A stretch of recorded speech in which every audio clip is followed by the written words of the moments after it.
प्रिय विद्यार्थियों, सुप्रभात। मॉडर्न शैक्षणिक समूह नवादा द्वारा आयोजित ई लर्निंग कक्षा में आप सभी का स्वागत है। मैं प्रवीण कुमार पंकज, संस्कृत शिक्षक, मॉडर्न इंटरनेशनल स्कूल हिसुआ, आज संस्कृत पाठ्यक्रमानुसार पाठ एकादश की चर्चा के लिए इस वीडियो के माध्यम से आपके समक्ष प्रस्तुत हूँ। तो आइए आज हम संस्कृत पाठ्यपुस्तक रुचिरा की ओर बढ़ें।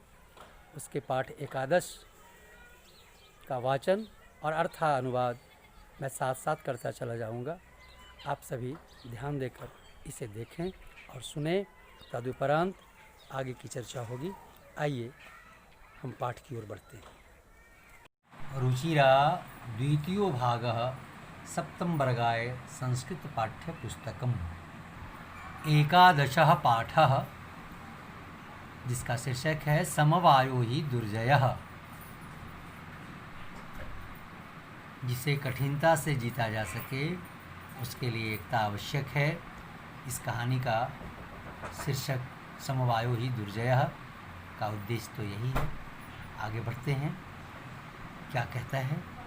पुरा एकस्मिन् वृक्षे एका चटका प्रतिवसति स्म। पुराने ज़माने में एक वृक्ष पर, एक पेड़ पर एक चटका चिड़िया, जिसे हम गोरैया कहते हैं, रहती थी। कालेन तस्याः संतति जाता। समय पर उसके शिशु हुए। एकदा कश्चित् प्रमत्तः गजः तस्य वृक्षस्य अधः आगत्य तस्य शाखां शुण्डेन अत्रोटयत्। एक बार कोई प्रमत्त मतलब पगलाया हाथी कह सकते हो,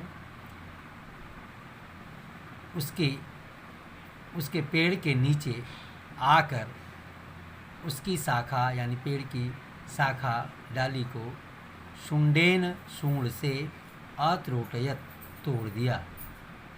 चटकायाः नीडं भुवि अपतत्। चिड़िया का घोंसला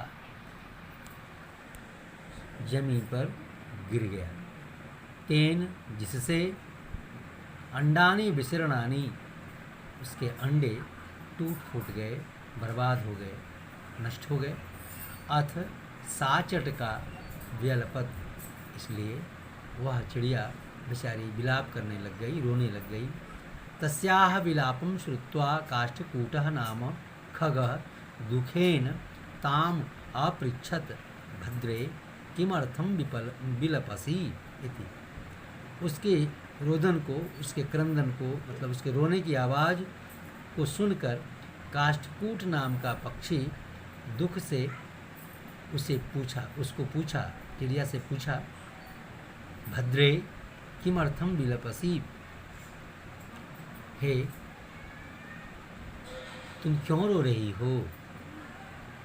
चटका अवदत, चिड़िया बोली, दुष्टेनैकेन गजेन मम संतति नाशिता। चटका ने कहा, चिड़िया ने कहा कि एक दुष्ट हाथी के द्वारा मेरी संतति को मार दिया गया या नाश कर दिया गया। तस्य गजस्य वधेनैव मम दुखम अपसरेत। उस हाथी के मारे जाने से यानी वध करने से ही मेरा दुख हटेगा या घटेगा। ततः काष्ठकूटः तांग विनारवा नाम्न्या मक्षिकाया समीपम अनयत। तब काष्ठकूट ने उसे विनारवा नामक मक्खी के समीप लाया। तयोः वार्तां श्रुत्वा मक्षिका अवदत्। उन दोनों की बात सुनकर मक्खी ने कहा, ममापि मित्रं मंडूकः मेघनादः अस्ति। मेरा भी दोस्त मंडूक, मतलब जिसको कहते हैं आप मेढक, मेरा भी मित्र मेढक है एक, जिसका नाम मेघनाद है। यानी मेरा भी मित्र मेघनाद नामक मेढक है। शीघ्रं तमुपेत्य यथोचितं करिष्यामः। जल्द ही उसके पास चलकर जो उचित होगा हम लोग करेंगे। तदानीं तौमक्षिकया सह गत्वा मेघनादस्य पुरः सर्ववृत्तान्तं न्यवेदयताम्। तब वे दोनों मक्खी के साथ जाकर मेघनाद को सारी कहानी कहकर सुनाई या निवेदन किया। मेघनाद अवदत्, मेघनाद ने कहा, यथा हम कथयामि तथा कुरुतम। मेघनाद ने कहा, जैसा मैं कहता हूँ वैसा करिए। मक्खी प्रथमं त्वं मध्याह्ने तस्य गजस्य कर्णे शब्दं कुरु। पहले तुम दोपहर में उस हाथी के कान में जाकर आवाज़ करो, अपनी भिनभिनाहट सुनाओ। येन सह नयने निमील्य स्थास्यति, जिसके कारण यानी जिससे वह उसकी आंखें मूंदने लगेंगी, यानी नींद आना शुरू हो जाएगा और वह सो पड़ेगा।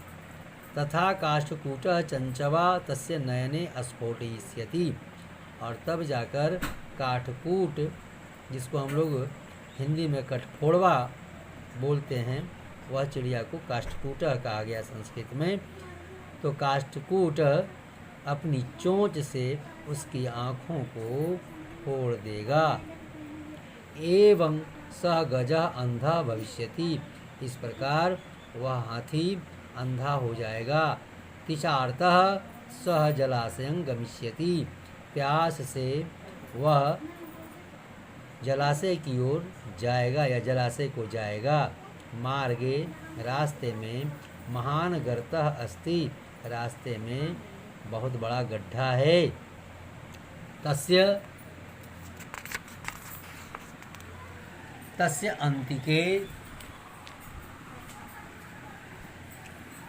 अन्तिके अहम स्थास्यामि शब्दं च करिष्यामि, और उसके किनारे या उसके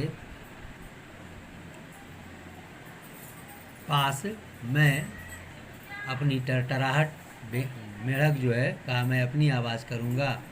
मम शब्देन, मेरी आवाज़ से, मेरे शब्द से, तं गर्तं जलाशयं मत्वा स तस्मिन्नेव गर्ते प्रतिष्यति मरिष्यति च, उसे ऐसा समझ में आएगा कि जलाशय यही है, कारण कि यहाँ मेढक बोल रहा है, पानी है, और ऐसा समझकर वह गड्ढे में गिर जाएगा और मर जाएगा।